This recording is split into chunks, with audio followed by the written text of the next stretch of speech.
이 남자 나를 좋아하는 걸까요? 아니면 심심할 때만 떠올리는 걸까요? 카톡 할 땐 꽤 다정한데 관계 이야기만 나오면 공기가 딱 달라지나요? 만날 때는 웃고 설레는데 집에 오면 가슴이 쿵 내려앉나요? 나만 이렇게 진심인가? 이런 생각 한 번이라도 해본 적 있나요? 그렇다면 오늘 이 체크리스트 같이 한번 살펴보면 좋을 것 같아요. 지금부터 5가지를 이야기할게요. 몇 개나 체크되는지 세어보세요.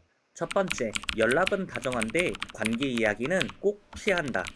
두 번째, 만날 땐 좋은데 돌아오면 늘 불안이 더 커진다. 세 번째, 시간과 장소와 노력이 항상 그 사람에게만 편하다. 네 번째, 맞지 않는 부분을 얘기하면 난 원래 이런 사람이야로 끝난다. 다섯 번째, 여러 번 말해도 그 사람은 전혀 안 달라진다. 체크 다 하셨나요? 체크가 3개 이상 겹친다면 그 남자는 여러분을 가볍게 보고 있을 가능성이 큽니다. 사실 한두 개만 걸려도 애매한 신호예요. 그냥 넘기기엔 꽤 중요한 사항들이에요. 하지만 개수만 중요한 건 아니고 왜 이런 행동이 나오는지 아는 게 더 중요해요. 그래야 속으로 내가 부족해서 이런가 봐로 끝나지 않을 수 있어요. 이제 체크 하나씩 조금 더 자세하게 알아볼게요. 체크 1. 연락할 땐 다정한데 관계 얘기만 나오면 꼭 피하는 남자. 이 남자 평소엔 꽤 따뜻해 보일 수 있어요. 먼저 연락하기도 하고 농담도 잘 건네죠. 밥 먹었어? 하고 챙겨주고 집 잘 들어가 이런 말도 잘 해줍니다. 그래서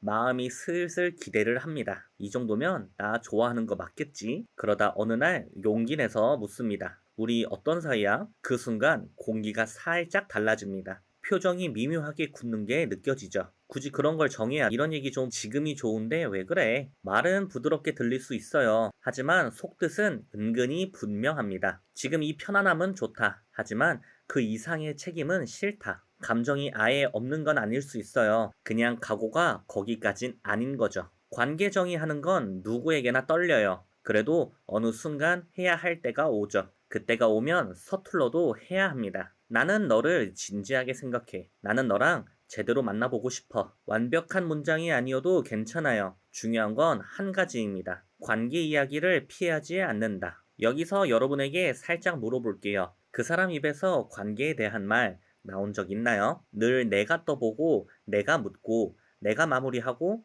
그 사람은 농담이나 회피로만 넘기지 않았나요? 이제 우리 사귀는 거 아니야? 같은 농담은 해도 진짜 대답은 끝까지 안 꺼내나요? 그렇다면 조용히 체크 하나, 마음속에 동그라미 하나 그려두면 좋겠어요. 체크 2. 만날 땐 좋은데 돌아오면 늘 불안이 더 큰 관계. 사람과 함께 있을 땐 분명 좋아요. 웃고 이야기하고 설렘도 느껴지죠. 그래, 이래서 좋아하지. 이 마음이 순간순간 올라옵니다. 그런데 집에 와서 문 닫는 순간 다른 감정이 슬쩍 올라옵니다. 핸드폰 화면을 계속 보게 되고 톡 한 줄에 기분이 오르내립니다. 답이 조금만 늦어져도 머릿속에선 상상력이 폭주하죠. 귀찮아서 일부러 늦게 답하나? 내가 뭐 잘못 말했나? 어느 순간 이런 자신을 발견하기도 해요. 하는 일은 학생이나 직장인인데 머릿속은 거의 그 사람 전용 SNS 번역가처럼 하루 종일 메시지만 분석하고 있는 나. 기분 좋았던 장면은 금방 흐려지고 불안한 상상만 선명하게 남습니다.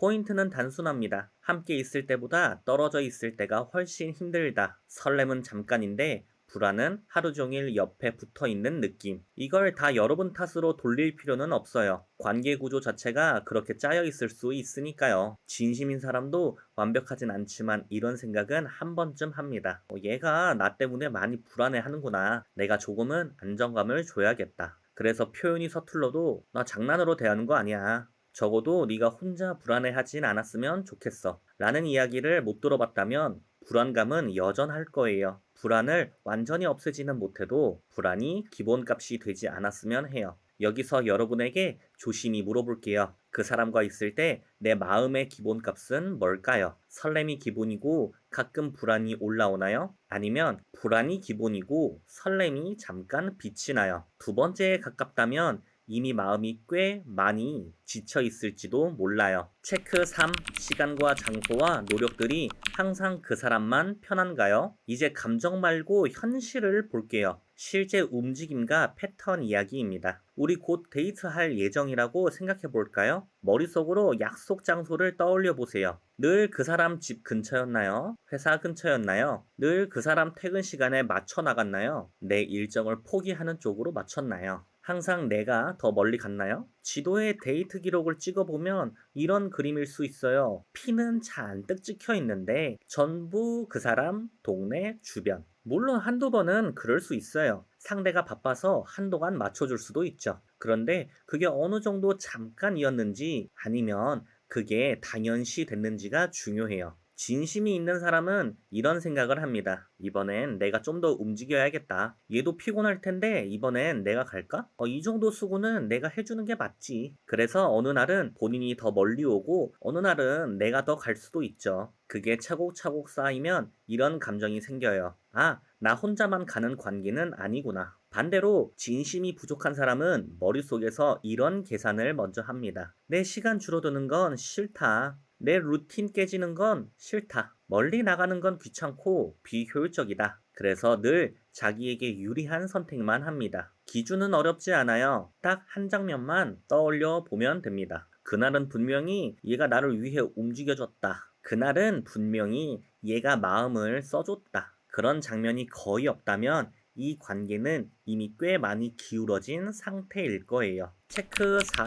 항상 난 원래 이런 사람이야로 끝나는 남자. 어느 날 용기를 모아 말을 꺼냅니다. 이럴 때는 조금 서운해. 나는 이런 상황이 많이 힘들어. 이런 거는 안 했으면 좋겠어. 이미 많이 좋아하는 사람에게 하는 말이라 더 어렵고 더 떨리는 말이에요. 근데 돌아오는 대답이 이렇다면 가슴이 살짝 내려앉을 수 있습니다. 나 원래 이런 사람이야. 나 스타일 안 바뀌는 거 알잖아. 그게 힘들면 우린 안 맞는 걸 수도 있지. 담담하고 쿨해 보이지만 재수가 없죠. 나는 변하고 싶지 않다. 너보다 내 방식이 더 중요하다. 당연히 진심인 사람도 모든 걸 바꾸진 못해요. 모든 요구를 다 들어줄 수도 없잖아요. 그래도 이런 말은 한 번쯤 나와야죠. 그렇게 느꼈었구나. 이 부분은 당장 어렵겠지만 그래도 신경은 써볼게. 내가 헷갈리게 했던 건 맞는 것 같아. 조금씩이라도 달라지게 해볼게. 이건 한 번에 확 바뀐다는 뜻이 아니라 우리 같이 조절해보자 라는 신호에 가까워요.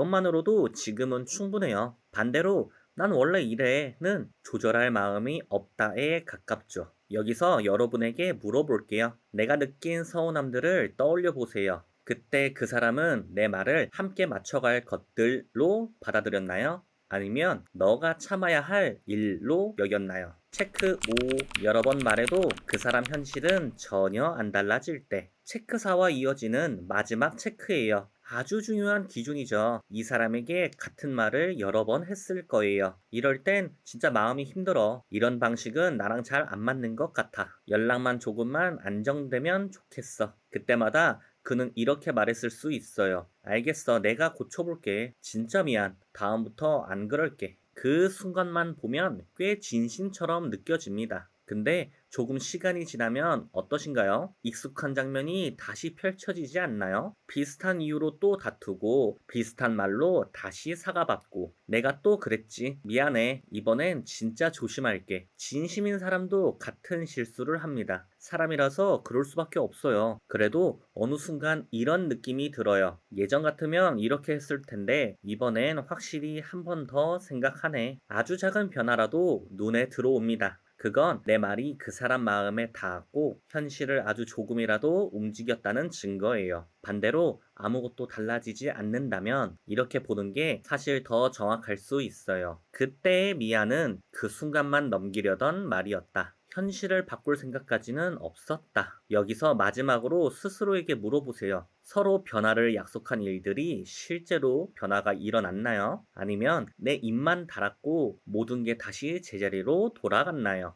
자, 오늘은 나를 좋아한다면 남자가 절대 안 할 행동 5가지를 봤어요. 영상 시작할 때 했던 체크리스트가 0개일 수도 있고 한두 개일 수도 있고 혹은 전부일 수도 있죠. 각 숫자마다 의미가 조금씩 다릅니다. 0개에서 1개라면 서로 맞춰갈 수 있는 여지가 많고 대화와 시간으로 풀릴 부분이 많다는 뜻이에요. 두세 개라면 잠시 멈춰볼 타이밍입니다. 내가 좀 더 참으면 되겠지 해서 벗어나야 해요. 이 구조가 정말 바뀔 수 있을까? 이 질문을 진지하게 해봐야 할 때예요. 나만 덜 예민해지면 될까? 가 아니라 내 마음도 존중받는 관계인가를 봐야 합니다. 4개 이상이라면 이제는 솔직해질 필요가 있어요. 이제는 그 남자의 감정보다 여러분 마음이 더 중요해요. 걔도 나 좋아하긴 해. 이 말이 이제 큰 위로가 안 될 수도 있어요. 그보다 더 중요한 질문은 이겁니다. 이 관계 속에서 나는 어떤 사람이 되어가고 있지? 예전보다 마음이 더 커지고 있나요? 아니면 더 작아지고 있나요? 예전보다 더 환하게 웃고 있나요? 사랑은 조금은 아플 수 있어요. 하지만 사랑이 나를 다 지워버리면 안 돼요. 오늘 이 5가지를 하나도 안 하는 완벽한 사람을 찾자는 이야기가 아니에요. 최소한